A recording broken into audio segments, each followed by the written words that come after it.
Vision 2030, madini ni maisha na utajiri. Waziri wa Madini Mheshimiwa Anthony Mavunde amewataka wanazuoni nchini kuwa sehemu ya upatikanaji wa suluhu za changamoto zinazoikabili sekta ya madini ili kusaidia ukuaji wa sekta hiyo na kuongeza manufaa kwa wananchi na taifa kwa ujumla. Mheshimiwa Mavunde amesema hayo Juni 9, 2026 jijini Dar es Salaam wakati akifungua wiki ya 11 ya ubunifu na utafiti iliyoandaliwa na Chuo Kikuu cha Dar es Salaam UDSM. Akizungumza katika hafla hiyo, Waziri Mavunde amesema amefurahishwa na miradi na programu mbalimbali za ubunifu zinazotekelezwa chuoni hapo, ambapo zimekuwa zikichangia kutoa ajira kwa wahitimu pamoja na kutatua changamoto zinazojitokeza katika sekta mbalimbali ikiwemo sekta madini.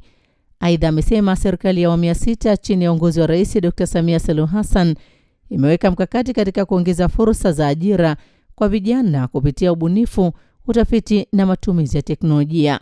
Mheshimiwa Mavunde amesema sekta ya madini ipo tayari kushirikiana na taasisi za elimu ya juu ili kuhakikisha tafiti na bunifu zinazofanywa na wanazuoni zinakuwa na tija zaidi katika maendeleo ya sekta hiyo. Katika hatua nyingine, waziri huyo ameeleza kuwa kupitia mkakati wa Vision 2030, madini ni maisha na utajiri, serikali imejipanga kuongeza eneo lililofanyiwa utafiti wa kina wa madini kutoka 16% hadi 50% ifikapo mwaka 2030.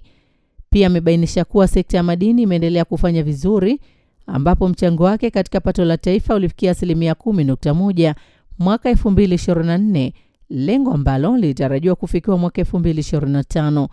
Kwa upande wake, makamu mkuu wa Chuo Kikuu cha Dar es Salaam anayeshughulikia utafiti Profesa Nelson Boniface amesema wiki ya ubunifu na utafiti imekuwa jukwaa muhimu la kuibua mawazo bunifu tangu kuanzishwa kwake mwaka 2015, huku ikiwasaidia wanafunzi wengi kujiajiri na kujiongezea kipato. Naye meneja mkazi wa Bariki Tanzania Dr. Melchior Ngido amesema kampuni hiyo itaendelea kushirikiana na Chuo Kikuu cha Dar es Salaam katika kuendeleza tafiti na ubunifu unaolenga kuimarisha sekta ya madini nchini. Makamu mkuu wa Chuo Kikuu cha Dar es Salaam Profesa William Mwanangisi amesema maonesho hayo yameendelea kuimarisha ushirikiano kati ya serikali, sekta binafsi na taasisi mbalimbali kwa lengo la kuhakikisha maarifa yanayozalishwa vyuoni yanatumika kutatua changamoto za jamii na kuchochea maendeleo ya taifa. Mohabu TV, Dar es Salaam.